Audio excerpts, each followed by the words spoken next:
¿Qué sucede realmente dentro de esas torres de cristal que se alzan en cada aeropuerto?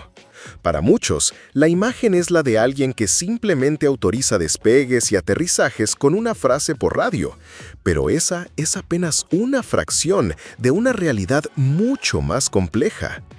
La verdad es que un solo error, una palabra mal interpretada en esa torre, puede tener consecuencias inimaginables. Pensemos en el aeropuerto de Tenerife, 1977. El peor accidente en la historia de la aviación tuvo su origen en una cadena de malentendidos en las comunicaciones con la torre. Un evento que nos recuerda, de la forma más trágica, la inmensa responsabilidad que descansa sobre los hombros de estos profesionales. ¿Qué hace realmente un controlador aéreo? La mayoría cree que solo dan instrucciones de despegue y aterrizaje, pero eso es solo la punta del iceberg. Un dato que estremece: un solo error de un controlador puede costar cientos de vidas. Pero, ¿sabía usted que estos profesionales toman más de 1000 decisiones críticas en un solo turno? Recordemos aquel fatídico día en el aeropuerto de Tenerife, en 1977. El peor accidente de la historia de la aviación se desencadenó por un malentendido en la torre de control. Cada vez que usted vuela, su vida depende de la concentración milimétrica de un equipo humano situado en una torre, a veces a kilómetros de distancia. Entender qué sucede en esa torre cambia su percepción sobre la seguridad, los tiempos de espera y las decisiones que se toman durante el vuelo. Y eso es precisamente lo que exploraremos hoy. Soy el piloto Miguel Santos, y bienvenidos a otro video donde les contaré cómo esos estrategas anónimos en la torre de control realmente dirigen la compleja sinfonía del tráfico aéreo para llevarnos seguros a nuestro destino. Si son fanáticos de la aviación, dejen su like y suscríbanse con confianza, porque hoy descubrirán algo que nadie les ha contado sobre los aviones. Ahora, antes de sumergirnos en el corazón de la torre, cuéntenme en los comentarios desde qué ciudad del mundo nos están acompañando hoy. Nos interesa mucho saber hasta dónde llega nuestra pasión por la aviación. Comencemos entonces a descorrer el velo sobre el trabajo de estos profesionales. Existe la idea extendida, casi cinematográfica, de que los controladores observan el ballet de aeronaves a través de un ventanal gigante, como si fueran directores de una orquesta visual. Aunque la vista desde la torre es privilegiada, la realidad de su labor cotidiana es profundamente distinta, más analítica. Su verdadera conexión con el cielo no es tanto a través de la visión directa, sino mediante la interpretación constante de un torrente de datos abstractos. Se enfrentan a pantallas que muestran puntos, líneas y códigos, información que deben traducir en un mapa mental tridimensional y dinámico del espacio aéreo que gestionan. Utilizan pantallas de radar, datos enviados por los transponders de cada aeronave, esos pequeños dispositivos que son los ojos y oídos electrónicos del avión, y realizan cálculos matemáticos de forma incesante para mantener la separación reglamentaria y el flujo ordenado del tráfico. El diseño de los sistemas radar, tanto el primario como el secundario, conocidos técnicamente como PSR y SSR, representa una decisión de ingeniería fundamental. Esta tecnología les permite ver mucho más allá de lo que el ojo humano podría captar, detectando aeronaves a cientos de kilómetros de distancia, independientemente de la oscuridad de la noche o de la densidad de las nubes. El radar primario funciona emitiendo ondas electromagnéticas que rebotan en el fuselaje de los aviones, revelando su posición. El radar secundario, por su parte, es más sofisticado. Interroga activamente a los transponders de las aeronaves, los cuales responden transmitiendo información crucial como su identificación, altitud, velocidad y rumbo. Esta combinación de datos es la que alimenta las pantallas de los controladores, permitiéndoles construir esa imagen precisa del tráfico. Un sistema que nació precisamente de la necesidad de añadir capas de seguridad y asistir en la prevención de colisiones, aprendiendo de errores trágicos como el accidente ocurrido sobre Überlingen, Alemania, en 2002, es el TECAS, o Sistema de Alerta de Tráfico y Evasión de Colisión. Este ingenio tecnológico opera a bordo de las propias aeronaves y se comunica con los sistemas TECAS de otros aviones cercanos. Si detecta un riesgo inminente de colisión, no solo alerta a los pilotos, sino que también puede emitirles instrucciones de maniobra evasiva, como ascender o descender, coordinando estas acciones con la otra aeronave implicada. Aunque el TECAS es independiente del control en tierra, su existencia es un testimonio de cómo la ingeniería busca constantemente reforzar la seguridad, aprendiendo de cada incidente. Para que puedan visualizar la magnitud de esta tarea, imaginen que deben dirigir el tráfico de 50 vehículos en una autopista densamente transitada, pero con los ojos vendados, guiándose únicamente por las indicaciones que reciben a través de una radio y la información que aparece en sus pantallas.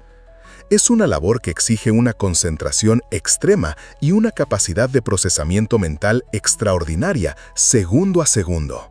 Es una curiosidad que muchos pasajeros atentos o aficionados a la aviación han notado. Ese inglés particular, a veces entrecortado, que se escucha en las comunicaciones entre pilotos y la torre de control.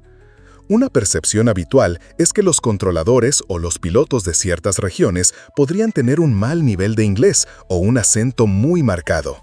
Sin embargo, esa forma de hablar no es fruto de la improvisación ni de una deficiente pronunciación. Se trata de un lenguaje altamente codificado y estandarizado conocido como Aviation English o inglés aeronáutico. Esta forma de comunicación es una norma técnica establecida por la Organización de Aviación Civil Internacional, la OASI. Consiste en un conjunto de frases estándar, un vocabulario específico y una sintaxis simplificada, diseñados meticulosamente para reducir al máximo la posibilidad de errores y malentendidos, especialmente en situaciones de alta presión o estrés. Cada palabra, cada frase tiene un significado preciso y universalmente comprendido dentro de la comunidad aeronáutica internacional. Esto es vital en un entorno donde pilotos y controladores de diversas nacionalidades y lenguas maternas deben entenderse sin la menor sombra de duda. La historia del vuelo Avianca 52, que se estrelló cerca de Nueva York en 1990, nos ofrece una lección crucial y trágica sobre la importancia de esta fraseología. La tripulación, aunque comunicó que tenían poco combustible, no utilizó las frases estándar internacionalmente reconocidas para declarar una emergencia de combustible. Este matiz en la comunicación llevó a que los controladores no percibieran la gravedad crítica de la situación y, por lo tanto, no se le otorgara la prioridad de aterrizaje que la aeronave necesitaba desesperadamente. El avión se quedó sin combustible antes de poder alcanzar la pista. Este y otros incidentes han reforzado la necesidad de un cumplimiento estricto de este lenguaje especializado. Podríamos pensar en el inglés aeronáutico como una especie de código Morse moderno, adaptado a la comunicación por voz. Se basa en frases cortas, simples, a veces repetitivas y con una estructura predecible. Todo ello para evitar errores que, en el mundo de la aviación, pueden tener consecuencias fatales. No busca la elocuencia, sino la eficacia y la seguridad absoluta. Existe una creencia popular bastante extendida de que la torre de control de un aeropuerto es una especie de entidad omnipotente que da permiso para absolutamente todo: las rutas que deben seguir los aviones, las velocidades a las que deben volar, las altitudes que deben mantener durante todo el trayecto. Sin embargo, la verdad técnica es que el control del tráfico aéreo es un sistema mucho más compartimentado y especializado de lo que se suele imaginar. La torre de control, esa estructura icónica que vemos en los aeropuertos, solo gestiona una porción relativamente pequeña del espacio aéreo, generalmente un radio de unos 8 a 12 kilómetros alrededor del aeropuerto, y desde el suelo a una altitud determinada. Su responsabilidad principal es el movimiento seguro de las aeronaves en las pistas, en las calles de rodaje y en las fases finales de aproximación y las iniciales del despegue. El diseño del sistema global de control aéreo se asemeja más a una serie de capas concéntricas, como las de una cebolla, o a un conjunto de cajas adyacentes, donde cada sector del espacio aéreo tiene su propio equipo de controladores especializados. Cuando un avión despega y abandona el área de responsabilidad de la torre, es transferido al control de aproximación, conocido como TRACON en algunos lugares, o APP. Este equipo gestiona el tráfico que llega y sale de uno o varios aeropuertos dentro de una región más amplia. Una vez que la aeronave asciende y se establece en su ruta de crucero, el control es transferido nuevamente, esta vez a un centro de control de área, o ACC. Estos centros manejan vastas extensiones de espacio aéreo y altitudes elevadas, guiando a los aviones durante la mayor parte de su viaje. La coordinación y el traspaso de responsabilidades entre estos diferentes equipos deben ser fluidos e impecables. Un suceso que, aunque complejo y con múltiples factores, subraya la importancia de la coordinación y la claridad en cada fase del control, es el ocurrido en el aeropuerto de Detroit en 1987. Una aeronave intentó despegar desde una pista incorrecta en condiciones de baja visibilidad, lo que resultó en una colisión. Si bien los errores de la tripulación fueron determinantes, este tipo de incidentes resalta cómo la cadena de control, desde la autorización de rodaje hasta el despegue, requiere una comunicación y una supervisión precisas en cada eslabón. Para ofrecer una visión más clara, imagine un gran aeropuerto no solo como un punto de partida o llegada, sino como una compleja fábrica. En esta analogía, la torre de control sería una máquina clave, esencial, pero solo una parte de una cadena de producción mucho más grande que es el sistema de gestión del tráfico aéreo global. Desde un punto de vista técnico, los controladores, o más bien el sistema de gestión del tráfico aéreo en su conjunto, disponen de un protocolo conocido como Ground Stop o detención en tierra. Esta es una medida drástica que implica la suspensión de todas las operaciones de despegue hacia un aeropuerto o región específica por razones de seguridad o capacidad. Cuando los pasajeros escuchan que su vuelo está demorado debido a una de estas detenciones, a veces se piensa que es simplemente por mal tiempo en el destino, o en algunos casos se percibe casi como un capricho de las autoridades aeronáuticas. Sin embargo, la realidad es que una decisión de este calibre es el resultado de una cadena de análisis y evaluaciones de riesgo muy calculadas. La ingeniería aplicada en la gestión del tráfico aéreo busca constantemente un equilibrio delicado entre la densidad del tráfico, es decir, cuántos aviones quieren usar un aeropuerto o sector aéreo, la separación mínima que debe mantenerse por seguridad y las condiciones meteorológicas o cualquier otra circunstancia que pueda afectar la capacidad operativa. Si, por ejemplo, una tormenta severa reduce la visibilidad en un aeropuerto o inutiliza temporalmente una de sus pistas, la capacidad de ese aeropuerto para aceptar llegadas disminuye drásticamente. Continuar enviando vuelos hacia allí crearía una congestión peligrosa en el aire o una acumulación excesiva de aeronaves esperando en tierra en otros aeropuertos. Un caso emblemático que demostró la capacidad del sistema para reaccionar a gran escala fue el cierre del espacio aéreo estadounidense tras los atentados del 11 de septiembre de 2001.